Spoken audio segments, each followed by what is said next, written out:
Doctor Machhindra Bangar महाराष्ट्रातील आणि देशातील हवामान परिस्थिती संदर्भात ताजा अंदाज देणार आहे. आपण बघतो की जी ट्रप उत्तर भारत ते मध्य भारत ते दक्षिण भारत अशी तयार झालेली आहे.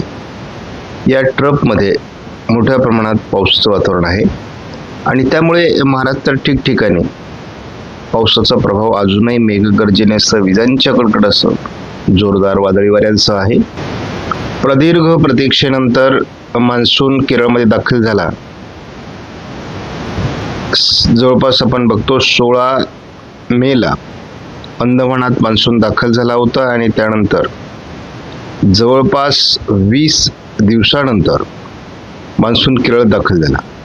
त्यामुळं हा अतिशय प्रदीर्घ कालावधी आहे आणि त्यामुळे ज्या भारतीय भूभागावर मान्सून दाखल होण्याची प्रतीक्षा आहे ती प्रतीक्षा प्रचंड ताणलेली होती. आता मात्र पुढील प्रवास गतिमान व्हावा हीच एक अपेक्षा आहे. सध्या आपण बघतो भारतीय हवामान खात्याने महाराष्ट्रामध्ये बहुतांश भागामध्ये येलो अलर्ट दिला असून मान्सून पूर्व पावसाची शक्यता व्यक्त केली आहे. उर्वरित भारतामध्ये बहुतांश ठिकाणी ऑरेंज आणि येलो अलर्ट दिला आहे, तर भारतात प्रत्येक राज्यात पाऊस होण्याची शक्यता देखील व्यक्त केली आहे. 6 तारखेला मात्र काही राज्यात पाऊस कमी होतोय, मात्र महाराष्ट्रातला पावसासंदर्भातला येलो अलर्ट कायम आहे. 7 तारखेला देखील महाराष्ट्रातील येलो अलर्ट कायम आहे. 8 तारखेला मराठवाडा वगळता उर्वरित महाराष्ट्रामध्ये मान्सून पूर्व पावसाचे येलो अलर्ट कायम आहे. पावसाचं प्रमाण 9 तारखेला विदर्भ मराठवाड्याकडून कमी होण्याचे संकेत देण्यात आले आहेत. मात्र 8 आणि 9 तारखेला जो महाराष्ट्रात पाऊस कमी होताना दाखवला आहे तो कमी होईल असं वाटत नाही, कारण दरम्यान इतर मॉडेलच्या माध्यमातून महाराष्ट्रात पाऊस दाखवण्यात आला आहे. 10 तारखेला विदर्भ मराठवाड्यात पावसाचा अलर्ट नाही. उर्वरित महाराष्ट्रात मात्र पावसाची शक्यता व्यक्त करण्यात आली आहे. जसा हे मान्सून केरळमध्ये आला आहे तसाच भारतभर पावसाचं प्रमाण वाढलेलं आहे. विदर्भामध्ये, मराठवाड्यामध्ये किंवा दक्षिण कोकण, पश्चिम महाराष्ट्रामध्ये काल महाराष्ट्रात देखील पाऊस झाल्याच्या नोंदी आहेत. CFS मॉडेलने कोकण किनारपट्टीमध्ये आणि अगदी मध्य महाराष्ट्रापर्यंत पावसाचं प्रमाण वाढण्याचा अंदाज दिला आहे. यापूर्वी आपण बघितल्याप्रमाणे 18 ते 25 तारखेच्या दरम्यान देखील महाराष्ट्रात पावसाची शक्यता व्यक्त करण्यात आली आहे. तर ही शक्यता पुढे 25 तारखेपासून 2 जुलैच्या दरम्यान देखील कायम आहे. त्यामुळे तसा जून महिन्याचा उत्तरार्ध हा पावसाळी असण्यासाठीचं या मॉडेलचं अनुमोदन आहे. आपण या ठिकाणी बघतो तो वाऱ्यांची स्थिती सरळ रेषेमध्ये या ठिकाणी झालेली, शिवाय ते पूर्णपणे दक्षिण भारतावरून या ठिकाणी असलेल्या चक्राकार स्थितीकडे जात आहेत. तर काही वारे या ठिकाणावरून अशा पद्धतीने या ठिकाणी असलेल्या चक्राकार स्थितीकडे जात आहेत. काही वाऱ्यांचा प्रवाह अशा पद्धतीने खाली उतरत असल्यामुळे मध्य भारतावर पावसाळी परिस्थिती निर्माण होते. आज आपण 5 तारखेला देखील बघतो भारताच्या मध्य भागावर तयार झालेली ट्रप कायम आहे. त्यामुळे विदर्भ मराठवाड्यामध्ये पावसाची शक्यता आहे, कोकणामध्ये पावसाची शक्यता आज कायम आहे. उद्या देखील 6 तारखेला ही ट्रप प्रभावी असल्याचं दाखवण्यात आले.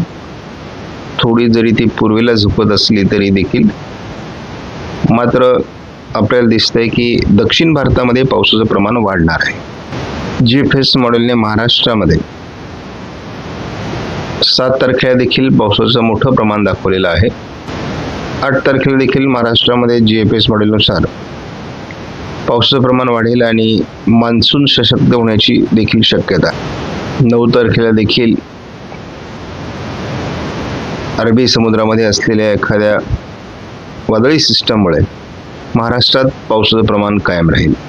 10 तारखेला देखील ही सिस्टम कायम असल्यामुळे महाराष्ट्रात पावसाचं वातावरण 10 तारखेलाही असेल. 11 तारखेला देखील महाराष्ट्राच्या बऱ्याच भागात पावसाचं वातावरण आहे. आपण या ठिकाणी बघतो बंगालच्या उपसागरामध्ये वातावरणात बदल होतोय हे देखील आपल्याला बघणं आवश्यक आहे. 12 तारखेला देखील भारताच्या मध्य भागावर मोठ्या प्रमाणात पावसाळी वातावरण तयार होत असल्यामुळे महाराष्ट्राच्या भागात अनेक ठिकाणी पावसाचं वातावरण कायम राहण्याची शक्यता व्यक्त करण्यात आली आहे. GFSने 13 तारखेपासून महाराष्ट्रात पुन्हा एकदा पावसाचा जोर वाढण्याची देखील शक्यता व्यक्त करण्यात आली आहे. कोकण किनारपट्टीला देखील पावसाचं प्रमाण वाढेल. 14 तारखेला देखील भारताच्या मोठ्या भागावर पावसाळी वातावरण असून महाराष्ट्रातही त्याचा मोठा प्रभाव असण्याची शक्यता आहे.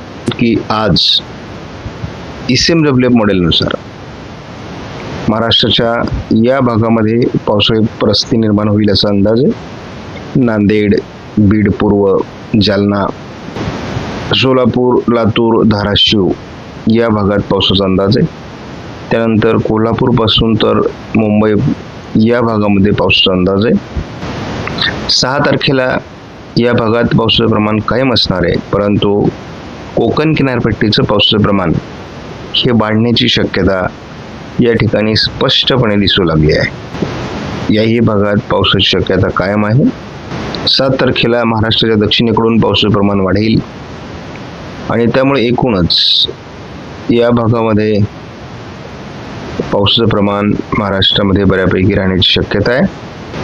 8 तारखेला मात्र मोठे पाऊस महाराष्ट्राच्या दक्षिणेकडून आपल्याला बघायला मिळत आहेत. यामध्ये रत्नागिरी, सिंधुदुर्ग, कोल्हापूर, सांगली, सोलापूर, लातूर, धाराशिव, नांदेड, परभणी, अकोला, अमरावतीपर्यंत, बीड, जालना, अहिल्यानगर पूर्व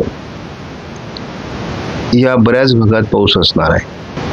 9 तारखेला विदर्भ, मराठवाड्याचा दक्षिणी भाग, पश्चिम महाराष्ट्राचा दक्षिणी भाग,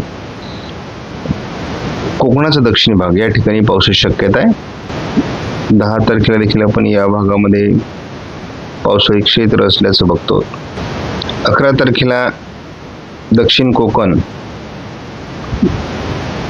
विदर्भ पूर्व भाग आणि थोडं सोलापूर, लातूर, नांदेडच्या दरम्यान पावसाची शक्यता आहे. 12 तारखेला कोकणात पावसाळी क्षेत्र असू शकतं, परंतु इकडे नांदेड, चंद्रपूर, यवतमाळ, वर्धा या भागातही पावसाची शक्यता आहे. 13 तारखेला विशेष पाऊस मात्र पूर्व विदर्भ आणि कोकणात पावसाची शक्यता आहे. 14 तारखेला अतिपूर्व विदर्भात म्हणजे केवळ गोंदिया आणि गडचिरोली मध्ये पावसाचा अंदाज आहे. बाकी ठिकाणी पाऊस उघडतोय, तर कोकणामध्ये मात्र पावसाची शक्यता आहे.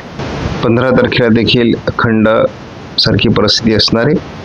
केवळ कोकणात पावसाची शक्यता आहे. 7 तारखेपर्यंत महाराष्ट्राच्या दक्षिणी पट्ट्यातून पावसाची शक्यता आहे. पुढे या पावसात वाढ होण्याची देखील शक्यता आहे. 11 तारखेला याच पट्ट्यात पावसाचं प्रमाण वाढेल. म्हणजे महाराष्ट्रात पाऊस केवळ दक्षिणी पट्ट्यात आहे, मात्र या काळात आपण कोकणामध्ये पाऊस चांगल्या पद्धतीने होईल असं दिसतंय आणि खास करून या पट्ट्यामध्ये देखील पावसाची शक्यता आपल्याला बऱ्यापैकी दिसते. त्यानंतर दुपारनंतर आज रत्नागिरी, सिंधुदुर्गमध्ये, कोल्हापूर, सांगलीमध्ये पावसाची शक्यता आहे. सोलापूर जिल्ह्यात, लातूर, परभणी, नांदेडमध्ये देखील स्थानिक वातावरण चंद्रपूरमध्ये तयार होण्याची शक्यता आहे आणि रात्री हे वातावरण थोडं सोलापूर, बार्शी, लातूर, पूर्व बीड, जालन्यापर्यंत वाढण्याची शक्यता आहे. हा ICMWF मॉडेलचा अंदाज लक्षात ठेवा. घाटमाथ्यावर उद्या नाशिकपासून तर जवळपास रत्नागिरी, सिंधुदुर्ग, कोल्हापूरपर्यंत पावसाचं प्रमाण वाढणं अपेक्षित आहे आणि रात्री उशिरापर्यंत असेल. शिवाय मराठवाड्याच्या काही भागात उद्या रात्री पावसाची शक्यता आहे.